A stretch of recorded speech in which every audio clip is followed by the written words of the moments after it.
Joining us now ahead of one of the most eagerly awaited rematches is the former light heavyweight champion of the world, looking to gain back the titles that he lost to Artur Beterbiev, which is Dmitry Bivol. Dmitry, thanks for joining us. Nice to see you. Hello. Dmitry, straight out of the gate, obviously the first fight was one of the biggest fights in boxing. This rematch, of course, will again be one of the biggest fights in boxing. I want to gauge what you felt after the first fight. Did you think you won it? And what were the reactions and emotions directly after the fight? I try to not think about this way that I won, I lost. I'm trying to see only my good sides, which I did on this fight, my bad sides, which I did, and I'm trying to be focused now on my good sides. I try to improve it. I try to be better for my next fight. But you were, I want to make the point again, because you were very dignified. In a lot of fights, when fighters have decisions that don't go their way, there isn't a lot of dignity, there are not a lot of credit. But was there a great sense of disappointment from you? Because people can look at this fight, there's a camp that believes that you won it, there's a camp that believes that Beterbiev won it. Did you think you won it, though, Dmitry? And were you very disappointed in the ring? And in the ring, when I was going to my corner, I had good feelings inside of me that I had this trip, long years, and now it's done. And I had a good moments, and I felt like I did a good job. But at the same time, I had feelings that maybe I didn't something well. And that's it. And this thoughts, of course, I had these thoughts like I won, but then I just immediately forget about it because it doesn't matter. I could feel something, but the judges could see something different.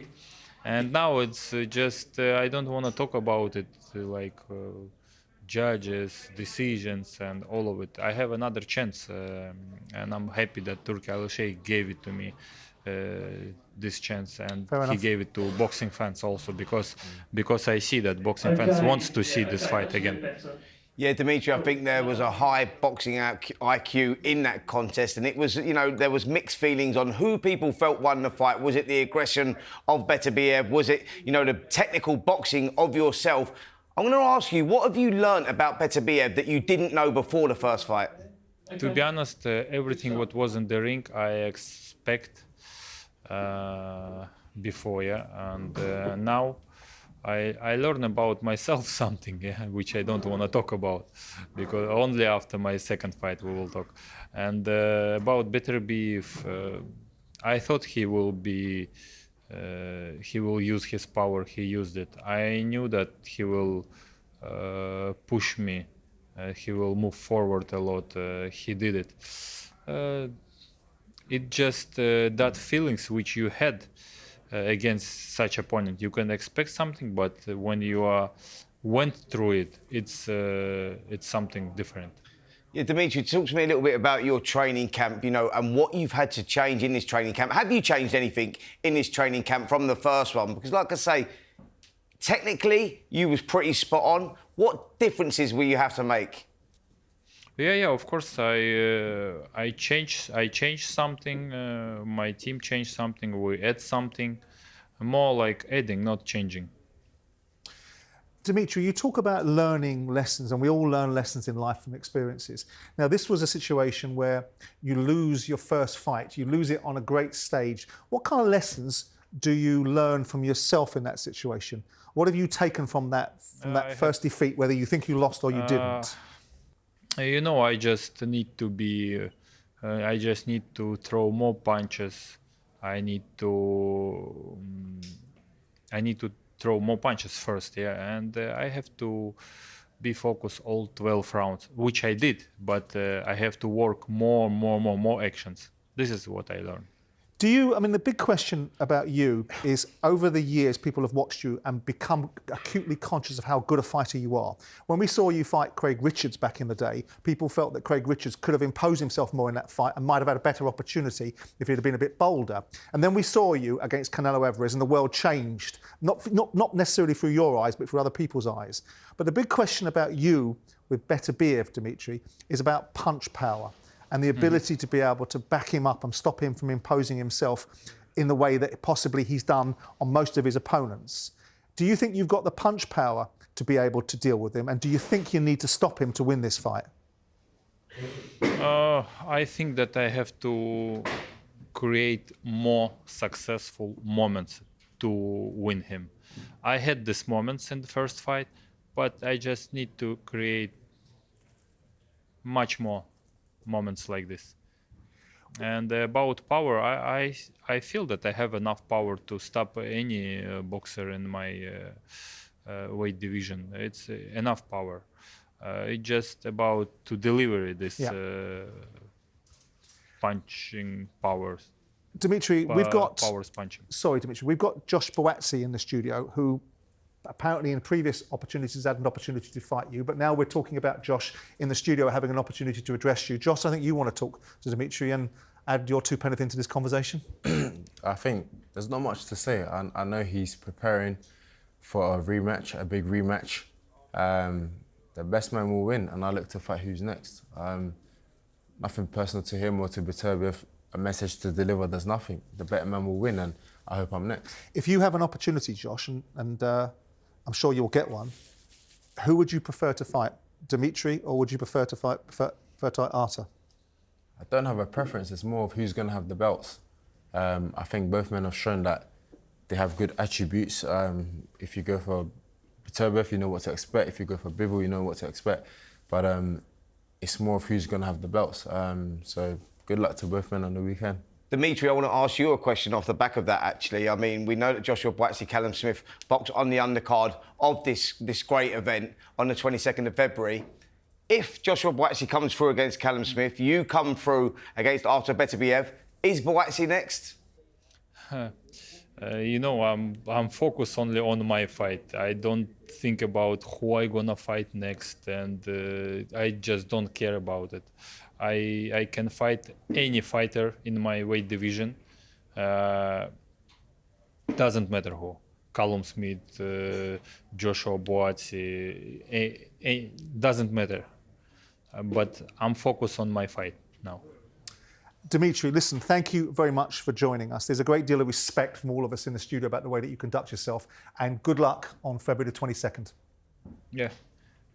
Thank you so much. Thank you. Josh, you must have a view on this fight. I mean, you would have seen the first fight. Before the fight, the first fight, who did you pick? Before, my mind kept on changing. But I will say one thing. Being there in person, I had Bivol actually winning. Did you? And I actually had him win the fight. Yeah, a lot of people said, you know what, Beterbiev won. But being You should have told him that. No, well, he thought he won or whatever. I don't really care about that. But I think being there in person, the feel I got in the atmosphere was Bivol did well. He won. Beterbiev finished well, but everyone had Bivol winning the fight. See, I was there in person as well. What do you think? But I thought that Beterbiev won. You know, I thought that's being serious. And I had him actually winning by, I can't remember if it was two rounds. But we picked Beterbiev before the fight as well, but, though, didn't we? Yeah, we did. But what I think, the fight was at such a high quality that it was subjective scoring, what you're going for, because Beterbiev was great at that last 30 seconds, turning it on and maybe just catching it and thinking, close round that, I'll go Beterbiev. Yeah. It was one of those fights that could have been won and lost there, and we can see that again. Yeah.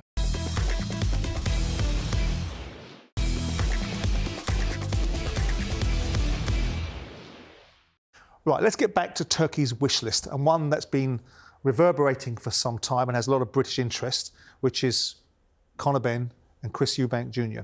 They've both been speaking to talkSPORT over the weekend. Let's have a listen to them both. I've said yes to the Barrios fight for the WBC World title. I've also said yes to Eubank. So the reality is I'm sitting in a lovely position. Whoever wants it can get it. And are you waiting for them to make the decision? I'm waiting for my team to do the rest. I stayed in the gym, I stay ready. Just give me 6 weeks, I'm ready for any of them. Is 2025 headed towards a world title? or a bloodline lineage showdown in your view? 2025 is it's 12 months. That means that there is everything. Everything is going to be involved in 2025. World titles, massive fights. It's all to come. I want to be active. I want to fight at least 3 times this year. With your propensity for getting all these things right, Spence, you think this fight's next, don't you? I think it happens next year. Conor Benn is in this position where the fight against Barrios for the WBC title down at 147, that is there, and they've got that in waiting, right? That's there. I'm not sure where Chris Eubank's at with potentially getting a world title fight, and it's down to Eubank to agree the terms, which I believe he's going to do, to fight Conor Benn next, and Conor will then put the Barrios fight aside, and he will box Eubank. And I believe that's Shalom sitting there with his green hat on, with a cash till, working out how much money I think we get that in sort of April time. It's a stadium fight as well. What did you think of, as an aside, Turki Alalshikh in the conversation with Carl Froch about the idea that he'd offered Calzaghe a fight with Froch? What did you make of that? Stop this. I can't. Frochy saw pound notes there, didn't he? Like, what, Frochy saw pound notes there, didn't he? Yeah, Calzaghe's 51, 52. Listen, great legends of the sport, British icons in many ways. Don't want to see him in the ring again, man. That'd be terrible. What was that film? Robert De Niro. Grudge Match. Yeah, Robert De Niro and Sylvester Stallone. Yeah, I don't want to see that. I don't want to see that. So look, let the new generation, let Joshua Buatsi and have his time, and the new generation. Let's appreciate that. Don't want to go over old ground watching Froch and Calzaghe. It'd be a sad spectacle. I don't want to. Right. Well, let's talk about Josh. Let's talk about you. February the 22nd in Riyadh. You're in training camp now. How's it going? It's been good. We had to come back for this break. Well, not a break, but this whole media run. But it's been all right. Spent Christmas, New Year out there. But I think we've got 6 weeks left, so it's been good. I saw you in your thorb last time you were out there. In my what? In your robe. Oh, yeah. Very good. Yeah. Ingratiating yourself. Have to, yeah. Indeed. I'm getting ready for it. What do you think of Callum Smith? I mean, I all the Smith brothers I like. Yeah. I like Paul, I like Stephen, I like Liam and Callum. They've all achieved things in boxing. Callum Smith isn't a 2-weight world champion, like I said last week. He's a 2-belt world champion in terms of Ring Magazine and WBC, I think. Yeah. When I spoke to Callum earlier on in the year, he was talking about possibly going up a weight class, possibly not fighting again. But it's a good opponent for you, I think. And what do you make of it all? What do you think of him? I think it's a good opponent. Someone that was champion in the super middleweight division, comes from a boxing family. Good guys, but now he's an opponent. So that's what I'm looking forward to, the test, the challenge, and the fight itself. So that's what it is. It's a test and a challenge, isn't it? Because Callum Smith has been at elite level. He's boxed at the highest level. And this is a chance now for you to prepare yourself before going on to win world titles. These are the sort of tests that you need against, ex-champions like Callum Smith, who still, carries, that danger with him as well. Yeah, look, every opponent to me is dangerous. So yeah, of course. This is another opponent that I've got to get through. And, all focus and everything is towards February 22nd. I know the yard question is coming up, but, as you can imagine, a bit like Bivol out there. That's why I didn't say anything to Bivol, because like he said, he's thinking about Beterbiev as he should be, and I'm thinking about Smith. That's who I got. Is it important for you, with someone like Callum Smith, to go and make a statement? I mean, that Willie Hutchinson fight, I think people felt you made a statement in that fight.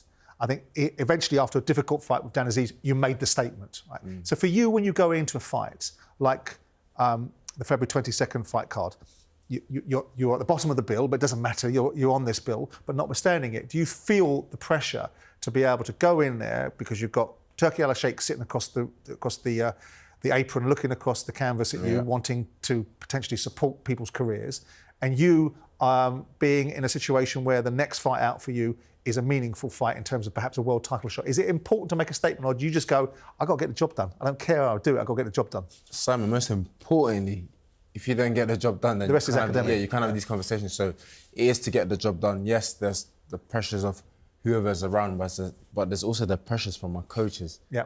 Doing what I'm being taught in the gym. That's where I feel the pressure. And once I can deliver there, then everyone around will be impressed. So that's kind of how I see it. Impress my coaches and everyone else will be impressed. Well, you just mentioned it a moment ago, and it's the one fight that keeps on being talked about in conjunction with you. And I know it's a fight that you want, which is the fight with Anthony Yarde. Anthony Yarde was in the studio with me and Spencer a few months ago. Let's listen to what Anthony said during that conversation.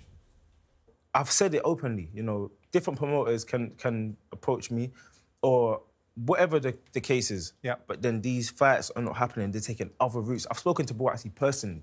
So as Tunde said, you're the friend of the friend. You're a third party. You're hearing what other people are saying. And for me, the fight, there's no reason on my side. Yeah. This fight cannot be made. Right, Josh. I think in that clip, it talks about the fight being made, but it doesn't show the bit where he, I think, attributes the fact that it's down to your end. You don't want this fight. I don't agree with that, and I said to him at the time I don't agree with it because I know the discussions that were going on. Does this fight, do you want this fight, and does this fight happen in 2025? I hope it happens this year. I saw Yarde, I think, on the weekend, and I said to him, you should always do what you're going to do because that's what I'm going to do. I'm going to do what I have to do, which is to keep active, to have these guaranteed fights and purses that are available to myself. I said, in the meantime, do what you're doing. I hope I definitely see you down the road, and I hope that happens, but there's no way I'm going to hit a pause button to make sure someone gets their stuff sorted out. No way. I'm going to always do what I'm doing. And like I said, after the Aziz fight, all these things came out about him and Warren. Cool, sort that out. But in the interim, I'm going to do what I'm doing. Do you want this fight, or does it matter to you whether you fight Anthony Yarde? Does it matter to you that you beat Callum Smith, you got a world title shot more importantly? That's the route that matters to me. Beat Smith, fight for a world title. My career and what I do is not based on fighting Anthony Yarde. No. It's at the end of it, I want to say, guys, But it's a fight that I gets, won a world the title. economics of it are right though, aren't they, potentially? It's true, but in the interim as well, I have to keep fighting these good guys, and I have to, most importantly, remember the goal. When I turned pro, Simon, it wasn't to fight Yarde. And No, to get of course, it was to big win a world pay. title. Exactly, so Yeah. if I'm getting closer to that, I'm going to keep stepping closer to that. I'm going to give you an option on this. So we get the undisputed title fight and Beterbiev Bivol. That fight happens again. Do any of them titles then fragment and become vacant, and we could see a situation where you and Yarde box for a vacant belt? Is that a possibility? That'd be beautiful. Yeah.